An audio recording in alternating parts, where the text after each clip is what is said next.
can't find something that you love and dislike about a place, then you're really not living. And that sense of belonging, it's not something that gets taught, it's something that gets in.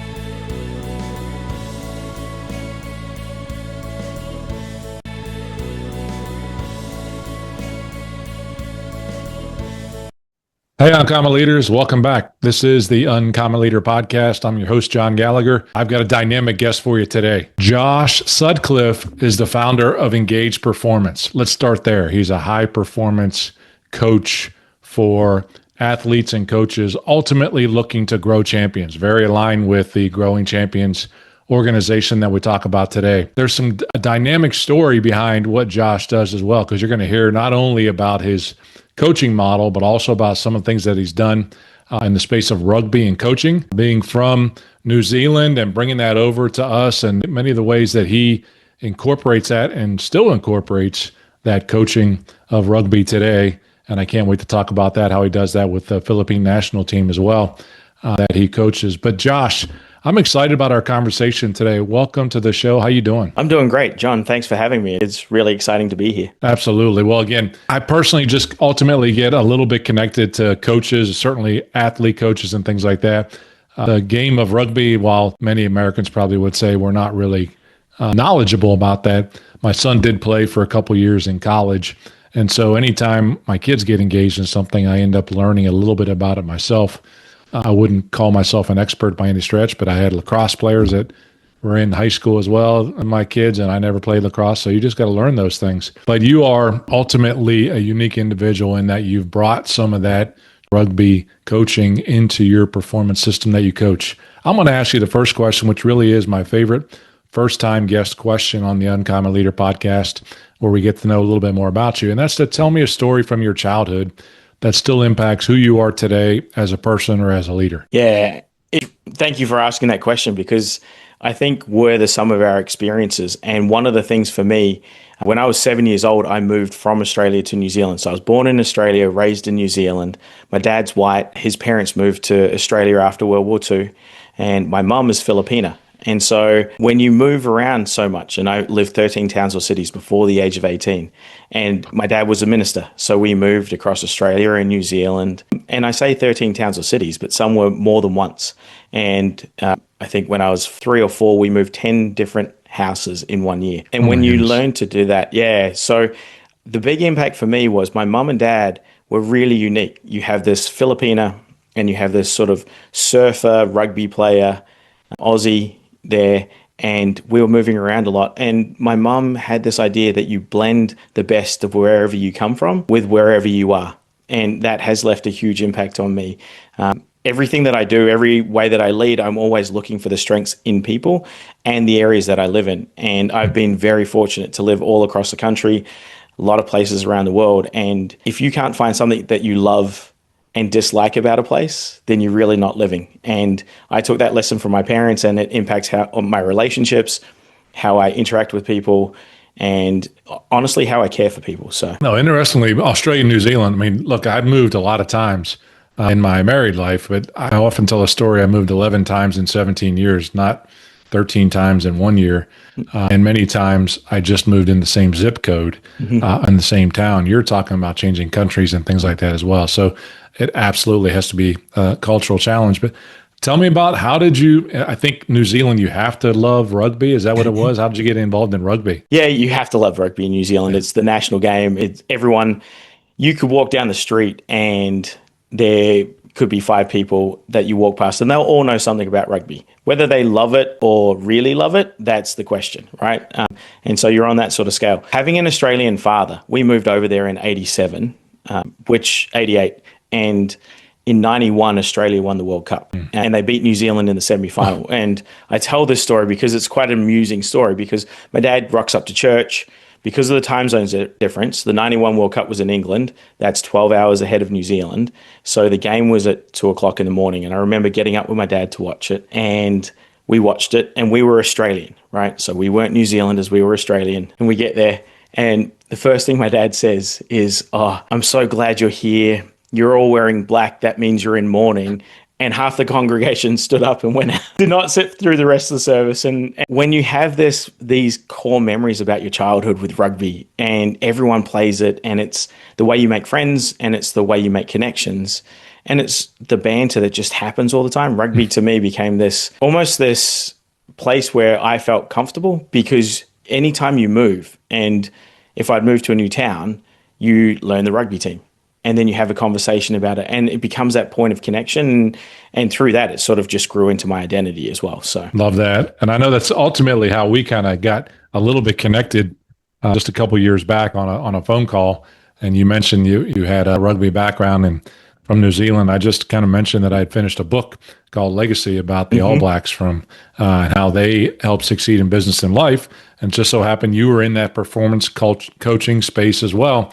So it makes sense. I mean, look, those who are, let's say, courageous enough to play the game of rugby, although if I compare that to U.S. football, I would say that the rugby folks are a lot smarter. They don't wear the helmets, so they have to learn how to tackle properly, ultimately. But then, and the pace of that game, though, is phenomenal, and it's just a fun game to watch.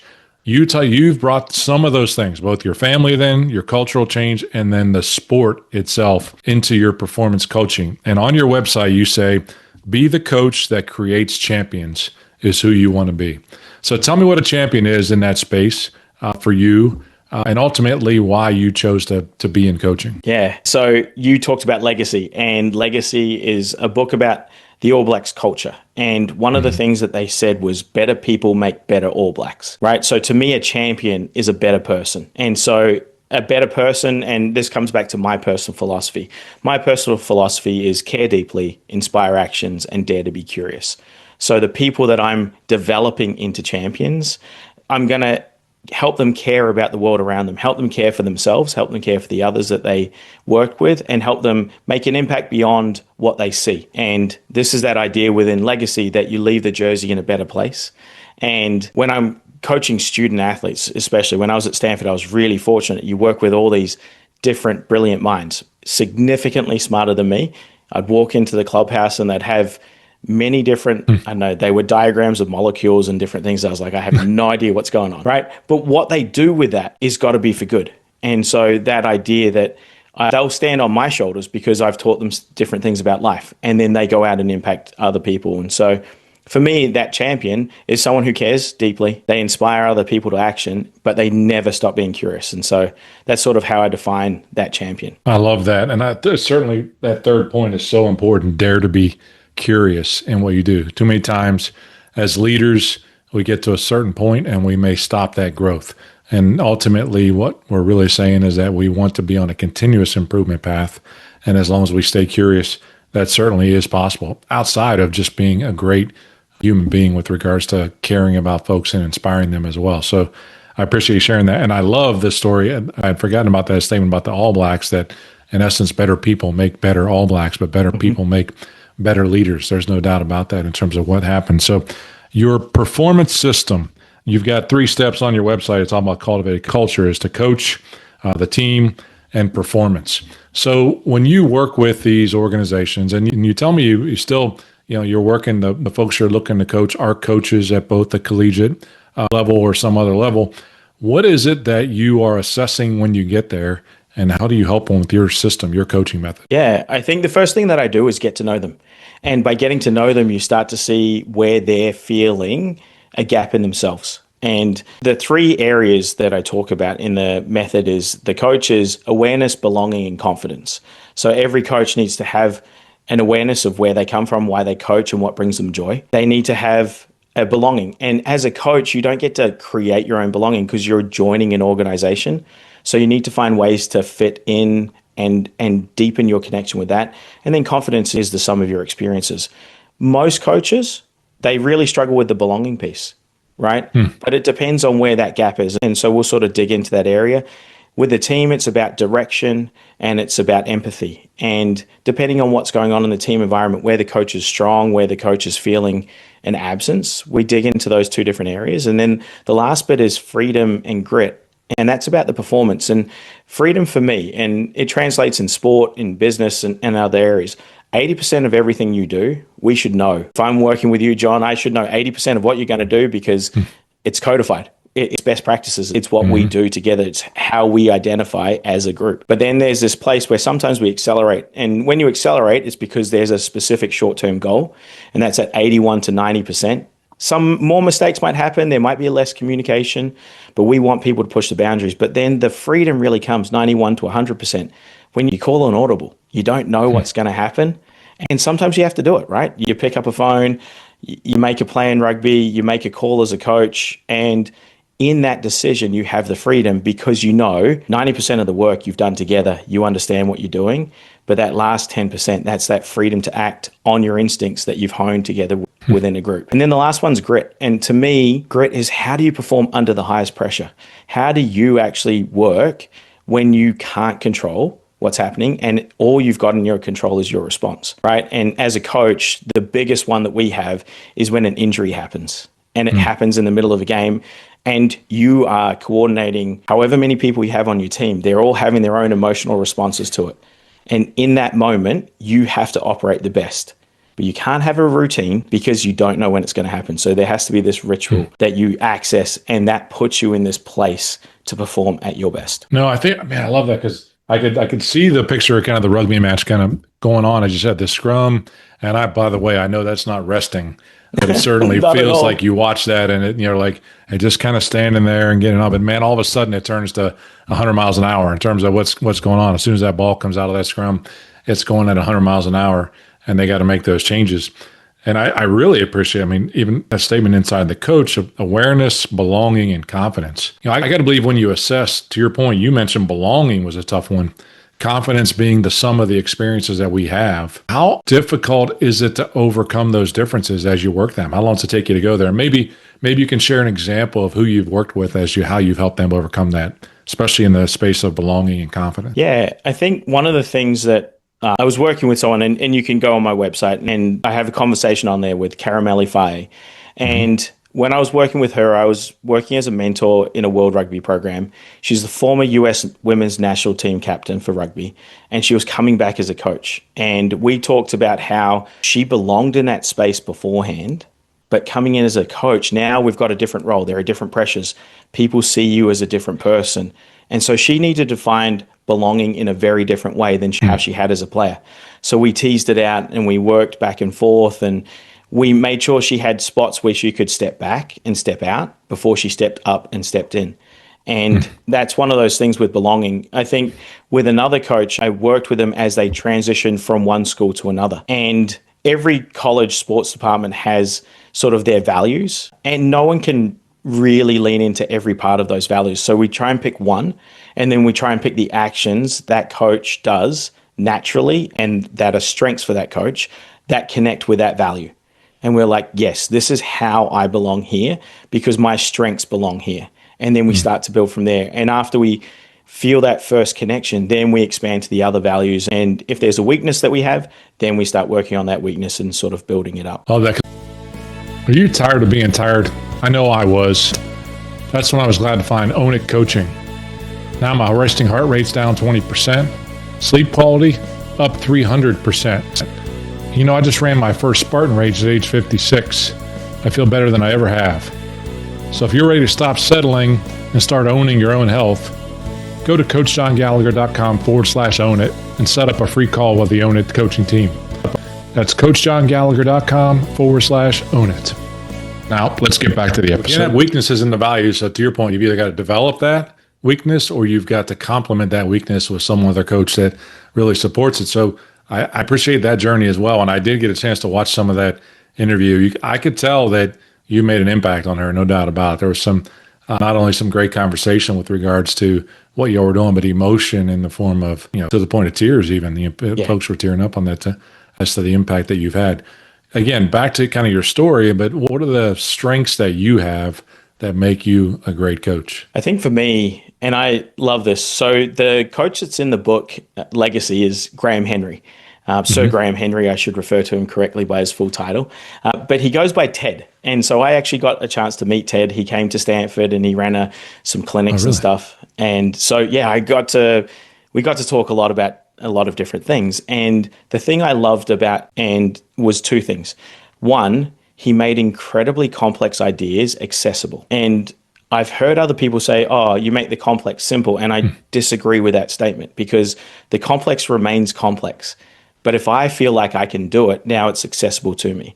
And that's what I'm good at as a coach is I make complex ideas that you feel are 3, 6, 8, 9 months away, and I bring them to next week. And so that's my ultimate strength. And then the other one is I love to get to know people. So when I say I help coaches, what I think about, and the analogy that I use, is I get to ride shotgun in your journey. And by being able to ride shotgun, I understand where you're navigating to, but I'm not making the decision of where you're going. And I get to feedback it, oh, too fast, ice coming up, whatever it happens to be. I get to pick the music along the way. I get to be involved in all those things. We have a sing-along together, but I'm riding shotgun in your journey. And by doing that, it becomes almost this joyous moment where you go back and forth and we play with different ideas. With Caramelli, the first task I ever gave her, I was like, all right, so you have these different positions in rugby, but you're going to come up with different superheroes from all different genres about which superhero is what position. And whatever strengths they have, that's what you expect the people who play those positions to have. And it was just this really playful way. And by using analogies and by using things that people are interested in, you get to have this light, banter-filled conversation. But at the end of it, you have this series of ideas that are super executable. And by riding shotgun and listening to the music and getting to know people, getting to know their environment, you just build a connection that's super deep. And it's a lot of fun to be in. What a great analogy, too. I mean, again, first of all, folks, go back. If it's not a rewind, we're not on tape or anything like that, but hit that little button that kind of back 15, 15, 15, just for a few of those to hear what Josh said about making the complex accessible. That's the first time I've heard that before, because I've often heard that, leaders can make the complex simple. And I appreciate what he had to say there about making it accessible. What a powerful statement in terms of doing that. Second side, the analogy of the superheroes. What a great idea. I remember coaching a gentleman who was just really struggling to break through with a few of his leaders on his team. I'm like, what do you love to do? And he talked about he coaches girls softball, travel softball. I said, oh, excellent. I bet you can relate, analogy, some of the positions that you coach in girls softball to some of the foremen on your team. Go out there and call them girls or girls pitchers or something like that. But in terms of how you would coach those girls, much like you would coach your foreman, there's not that much difference in the way you approach that. Because again, you're talking about awareness, belonging, and confidence. Nowhere does that say sport, electrical contracting, manufacturing. It's just leadership in terms of understanding that. So it's agnostic to the space that you're working in. It doesn't care where you're working. So I love both of those strengths that you talked about. Really cool. And I can imagine you're still pretty powerful. And actually, you say that because you're coaching others, but you're also still coaching the Philippine National Team. You just brought them back. Tell me that story and how you do that from Nashville, Tennessee. It's interesting, right? Because the world has gotten smaller because of technology.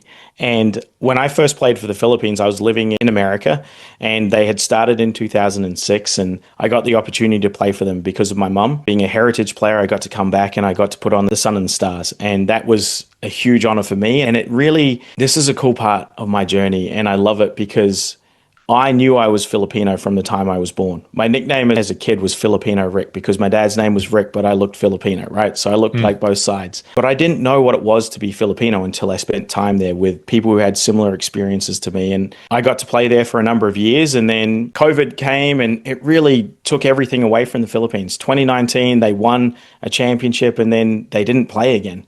And so over that sort of the last 4 or 5 years, I've been talking to Ada Milby and a couple of other people in the Philippines to see how we can bring it back. And finally, this last 18 months, we found a way. Players are paying their own way. And so sort of what we do is we keep track of them around the world and we have these groups called Mahalikans. Mahalikans is a Tagalog word for warrior. And so we have the UK Mahalikans, the Hong Kong Mahalikans, the USA Mahalikans, and then the Australian Mahalikans. And so Filipino heritage players can get to know their heritage, get to play with people who have similar experiences to them, who, when I say Lola, they know that that's grandma. If I say Lolo, they know that that's grandfather, right? And you have these things that aren't necessarily common to everyone. And then you get to go out and you get to be a warrior within your culture. get to put on a jersey that represents sort of who your house is. And to be able to bring that, and we got to go play in the Unions Cup, which is a Southeast Asia competition. We played Singapore, the semi-final. We won that game and really fortunate to do that. And then we got to play Thailand in the final because they beat Chinese Taipei. And so we got these couple of games, and what's crazy about it is just how much joy these players have. They still WhatsApp me. They hit me up on Messenger and they're talking about like these memories. And I'm like, guys, I wasn't actually with you during that time. You were off and you were hiding it from me. And now you want to tell me about it. But what it is, there's this joy that comes from helping people live their dreams. And to be able to have a number of parents and brothers and sisters sitting in the stands and hear the Philippine national anthem be sung, and none of the boys were singing it by the end because they were crying, right? And there's this passion that comes along with it. And so many of us live in diaspora, right? We have Filipinos, and Philippines' greatest export is Filipinos, right? They work in Dubai, they work in Europe, they work in America. If you go to a hospital, you'll probably run into a Filipino nurse. And these kids grow up all over the world, but they come back and they remember who they are. And that sense of belonging, it's not something that gets taught, it's something that gets lived. And to be able to help create that for this current generation of players, it's a bit where I get to serve. And it really is a privilege and an honor to be asked to help lead this team and bring it back. So cool. So cool, Josh. And you got a lot going on right now. In the future, what's coming up next for you? What are you working on right now that's going to be powerful and exciting? Yeah, at the moment, I'm going to be working on a podcast, and I want to tell stories about how so many different people create connection and lead with care and help people rise to the challenge. And within sports like organizations, coaches tend to get the big billing, right? Like if I ask a Nick Saban to come on a podcast, everyone will listen to it. But Nick Saban also has a medical director, head of athletic training, strength and conditioning staff, and all of those people help create this environment, this dynamic learning environment for the athletes to operate in. And they have to be as bought into it as the athletes are. So I want to tell these stories from a lot of different perspectives.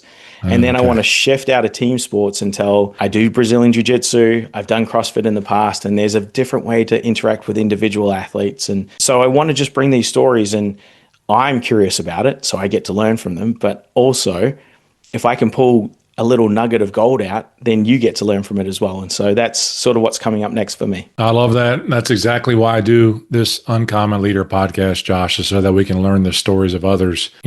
We have a common thread link in the Brand Builders group, and people get tired of hearing it from me, but that's okay. They're going to have to hear, we're most powerfully positioned to help the person we once were. And that's really what I sense in what you're doing, making a difference in those and understanding what's possible with your coaching performance system. So how can folks get in touch with you, Josh, learn more about you, and then ultimately be able to learn about your podcast when it comes out?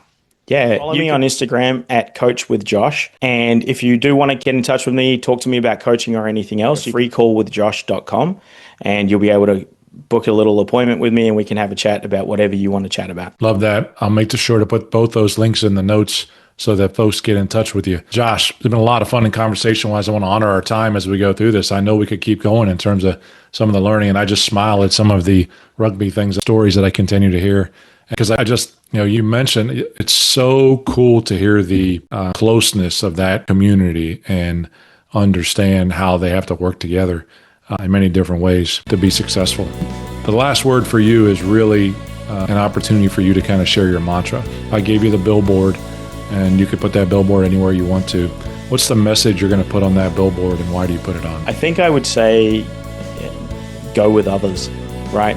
And life is better if you go with others. Everything that you do is better with others. And so if I had a billboard, I would just say go with others. And go with that others. connection, it's just, and you just get to smile. You get to experience life with people. And there's so much joy in that. Love that. Josh, thanks so much for being a guest on the Uncommon Leader podcast. I wish you the best in the future. I hope we stay in touch, okay? Absolutely. Thanks, John. Absolutely. And hey, for those of you still listening, thanks for holding on through the whole call. If you have done that, I know there's a message that you need to share with someone. Share this episode with them so they can hear it as well, so they can connect with Josh and know what's happening in his space, in that coaching space, to help them get better. Folks, and I would encourage you, after you share it, go ahead and go out onto the podcast and give us a 5-star review and leave a comment for what you heard today. because the way we get it in the hands of more uncommon leaders like yourself is when folks comment, when folks stay engaged, when folks hear in that conversation. So please go and follow Josh. Please share this episode with someone you know needs to hear it. Until next time, go and grow champions.